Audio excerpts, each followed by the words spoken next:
sans doute bientôt, ça sera confirmé, Donnarumma et Ramos. Et là, ces deux derniers noms... Alors, je le dis vite, mais c'est parce que c'est pas encore signé, mais les rumeurs sont quand même assez persistantes, font grincer des dents dans le vestiaire.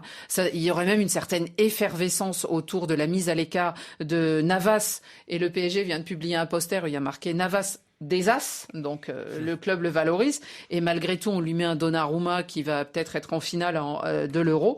Est-ce que il y a une, je sais pas, comment comprenez-vous ça? Est-ce qu'il y a un genre de reprise en main du vestiaire par Leonardo?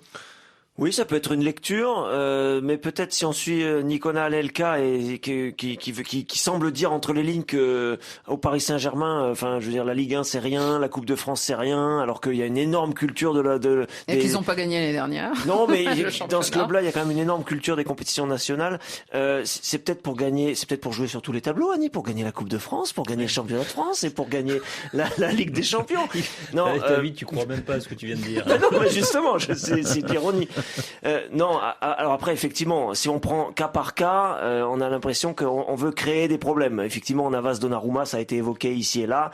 C'est un peu... Ramos, vous le mettez où? Oh non, mais Ramos, en défense. Mais oui, mais il suffit de changer le système. Vous jouez à 3 derrière et c'est parfait. De toute façon, Ramos gratuit. Je crois que c'est compliqué de jouer à 3 derrière. Non, c'est parce qu'on a dit avec les Bleus que c'est compliqué de jouer à 3. Ah bah oui, mais en club, il a le temps de travailler. C'est fait pour ça. Ah oui, et puis il l'a fait avec Tottenham à une époque. Oh non, ça, y a pas de souci. Mais quand vous avez Ramos gratuit, Donnarumma, moi je suis moins critique envers le PSG sur l'histoire de Donnarumma parce que on a souvent critiqué le PSG pour pas anticiper. Vous avez ce gardien-là qui, aux yeux de Leonardo, alors mettons vous pouvez pas être du même avis, ça c'est un autre débat, mais est un monstre en devenir. Et vous l'avez libre. Il y a une solution, Hervé, en plus sur le terrain.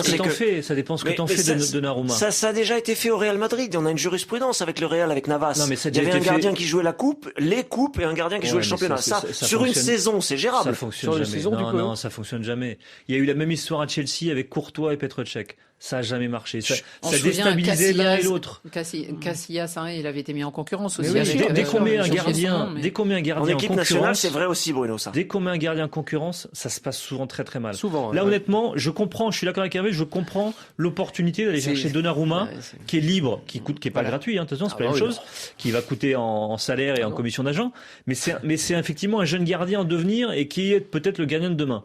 Mais par contre, ça dépend ce que t'en fais. Si c'est pour le garder au club pendant un an dans les pattes de Navas, ça va mal se passer. C'est bien. Donnarumma, c'est un garçon ambitieux. S'il est Monaco. prêté, très bien. La même chose pour Sergio Ramos. Moi, je suis moins convaincu qu'Hervé. Je comprends que c'est une opportunité. Mais moi, le Sergio Ramos des 2 dernières années. Dans quel état est-il? Exactement. Il a joué 21 matchs la saison dernière. Le Sergio Ramos des 2 dernières saisons. Il est pas à l'Euro. Pour moi, il est pas à l'Euro. Et pour moi, il est pas assez bon. Il est pas assez bon. Il est pas à l'Euro parce que Luis Enrique n'a pas un amour des joueurs du Real. Et surtout, tu risques de déstabiliser un joueur. Et là, je suis entièrement d'accord sur Kimpembe, qui est ton titulaire, qui est peut-être pas parfait, mais qui est quand même revenu à un niveau plus que correct. Et surtout Marquinhos, qui est ton leader de vestiaire. Non, mais il faut parce que si t'attends que Sergio Ramos arrive et qu'il soit un agneau dans le vestiaire avec aucune influence, c'est faux. Non, mais il faut jouer. Non, mais attention, Ramos, c'est pas pour prendre la place d'un des deux autres. Ramos, c'est vraiment pour changer ton système de jeu. Parce que si c'est pour le mettre en concurrence, c'était pour faire du marketing, moi. On n'a aucune garantie là-dessus. On vend des maillots. Mais il est pas fou, Pochettino, parce que là, ce serait incroyable. C'est-à-dire que si il sort Kimpembe ou s'il sort Marquinhos, c'est impossible. De toute façon, c'est impossible. C'est le capitaine de l'équipe. Donc 3 défenseurs centraux, ça peut être pas mal. Mais ça, il joue en 3. Hakimi, c'est l'exemple type du joueur que vous pouvez jouer. En plus, il peut jouer les deux côtés. Bernat, c'est pareil. Si Bernat revient et est bon, vous avez une équipe monstrueuse avec Wijnaldum au milieu de terrain, Verratti,